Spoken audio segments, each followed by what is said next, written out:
Hi, hello guys, welcome to the channel. In today's session, we are going to find how stress and strain act on oblique plane and to find out the expression for the stress and strain acting on oblique planes.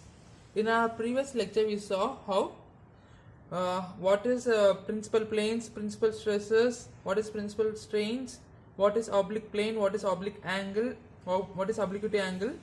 Now we are going to find the expression for stress and strains on that obliquity angle, obliquity plane. Now I am going to take a plane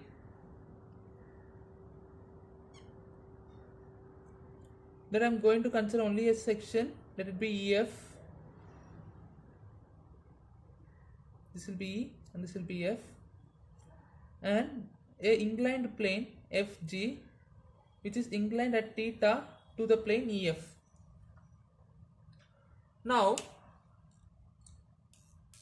I am going to apply a force P normal to the plane. Now what will be the area of EF? The area of EF will be EF into thickness. I am considering this as a unit thickness. If I am considering this whole scale in centimeters, the thickness will be 1 centimeter. If I am taking this plane to be in meter, then the thickness will be of 1 meter. If I take it in mm, the thickness will be in 1 mm. So commonly I am going to consider this thickness as a unit thickness. So area of EF is equal to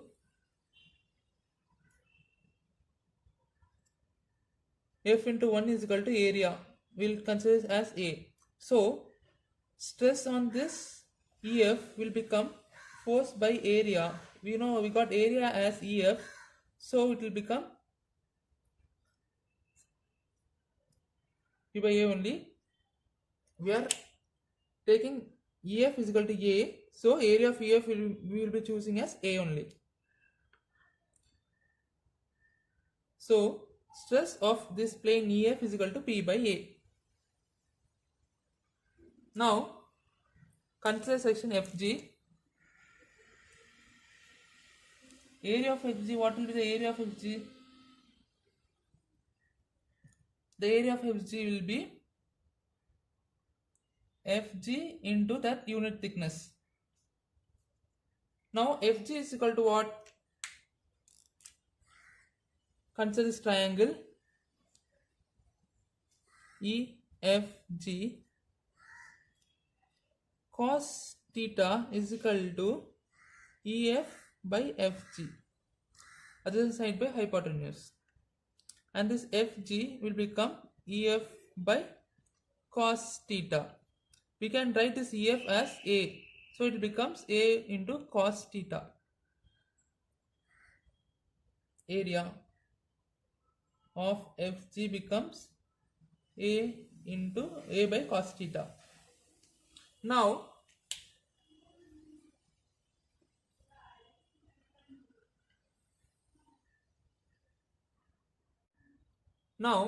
what will be the stress in the section FG? The stress in the section FG becomes force by area. We got area as A by cos theta. Area of FG. Area of FG we got as A by cos theta. Now we are taking this cos theta to the up, and we will take as P cos theta by A. This is the expression for FG, stress in FG. Now I told you in the previous class that if we incline an angle and there is a normal force acting on it, that force can be resolved in two components. One is the force normally acting to the plane, and one force will be normally acting to the plane, that is in perpendicular direction, and other force will be acting in parallel direction. Similarly, in previous class, in our graduation, that will be classes, we will be studying that in engineering mechanics, if a force is acting on an inclined plane, that force can be resolved in two components. One is P cos theta and one will be P sin theta.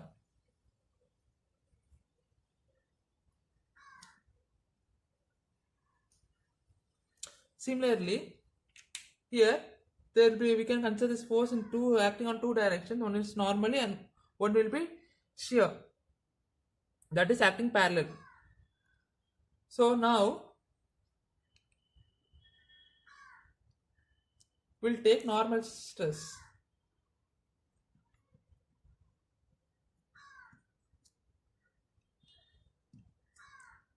Let it be denoted by sigma n. What will be the normal force? Force normal to section FG divided by area of the section FG. What will it be?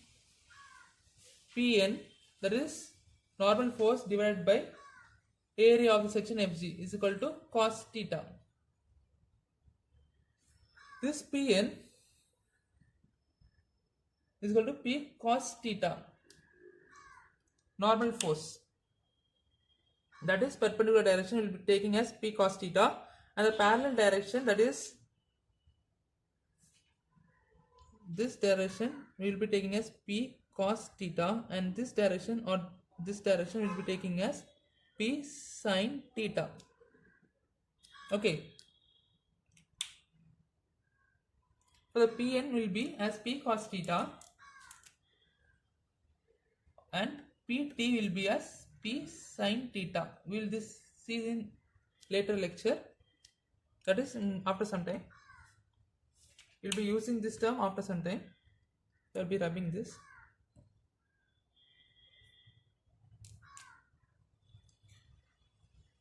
We can take this Pn as P cos theta by A into this cos theta goes top, so it will become cos square theta.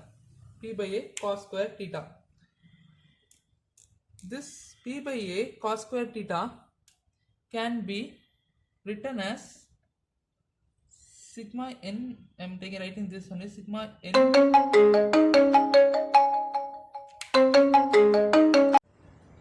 Sorry guys, I got a call in the middle. Where we stopped last? Okay, sigma we got in the last we got as sigma n is equal to P by A cos square theta. We can write this P by A as, we are seeing now this normal stress sigma is equal to sigma n is equal to sigma cos square theta. This P by A we got it as sigma. Okay. Now we got the expression for sigma n, that is normal stress that will be acted when the plane is inclined to an angle theta. Now there will be also a tangential stress, that is a shear stress. For that we know, for normal stress we say that normal force to the area of section, like that. For tangential stress we will see sigma t is equal to tangential force on section FG divided by area of section FG. What will be Pt by A by cos theta? What is Pt? P sin theta by A by cos theta. We will take this cos theta up. Now we don't have any formula for sin theta into cos theta, right? If we can conclude here, it will be good. No, it won't be good. It definitely won't be good. It will be hard for you to memorize, right? Sigma t is equal to P by A into sin theta into cos theta. Can you memorize it? No, you definitely can't memorize it. For that, what we will do? We need to convert in some trigonometrical formula. We don't have any trigonometrical formula for sin theta into cos theta. So what we will do? We will just multiply and divide it by 2.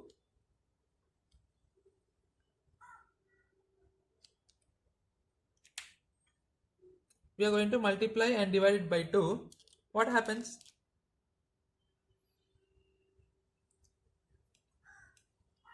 We can write it as sigma divided by 2 into 2 sine theta cos theta. We can write this 2 sine theta as cos theta as 2 sine 2 theta. Sigma by 2 into sine 2 theta. Now you can memorize this formula, right? Sigma t is equal to sigma by 2 into sine 2 theta. Oh, it becomes precise, and now you can memorize this formula. Now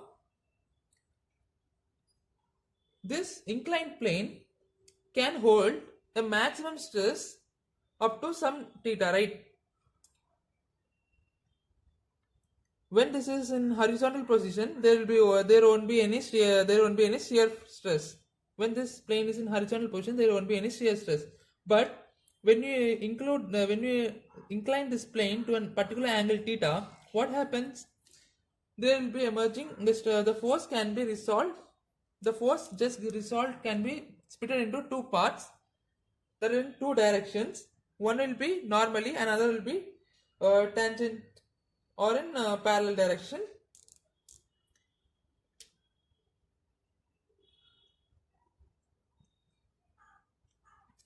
Right. Similarly, there will be also the capacity of the inclined plane to hold more stress differs. When it comes to some degree, it can hold more stress. Okay, it can hold more stress. Okay, it's out of the frame. I'll just wrap this. When it is coming into a particular angle theta, it can hold more stress normally and tensilely.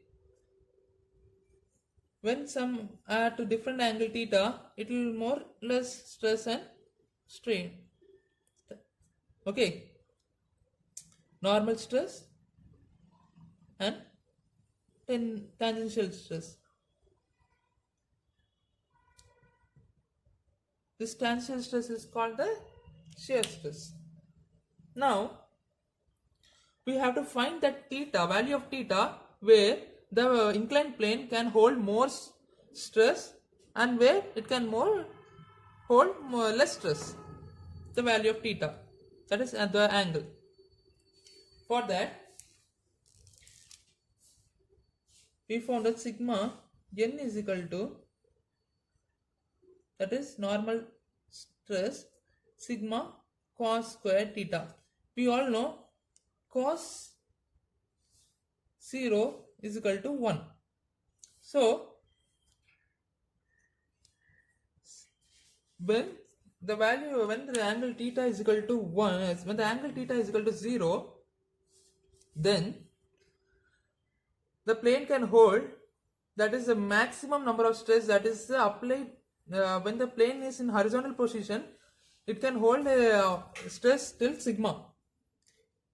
When this plane is inclined at 0 degree, that is horizontal position, it can hold the maximum stress sigma. When it comes to 90 degree, it can't hold any stress and it gets deformed. Okay. In the same way,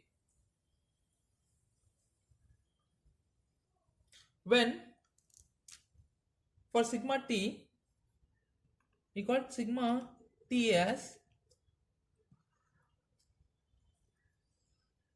sigma by 2 into sine 2 theta. Okay, we all know that when theta is equal to 45 degree, that is when theta is equal to 45 degree, sine theta becomes 90 degree. Sine 90 is equal to 1, right?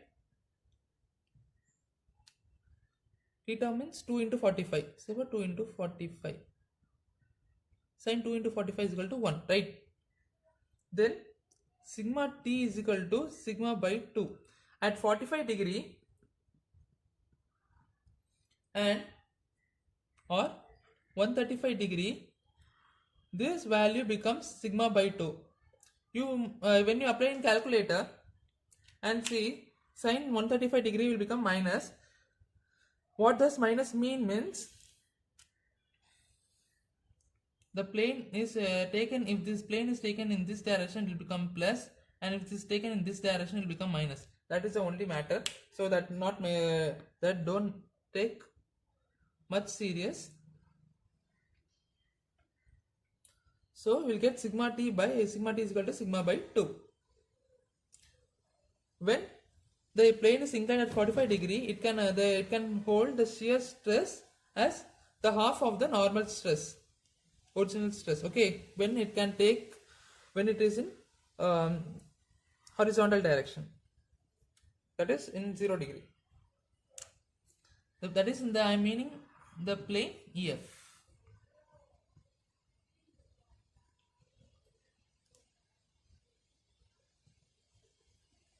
When this plane FG is inclined at 45 degree, it can hold the stress that EF can, it can hold the half of the stress that EF can hold.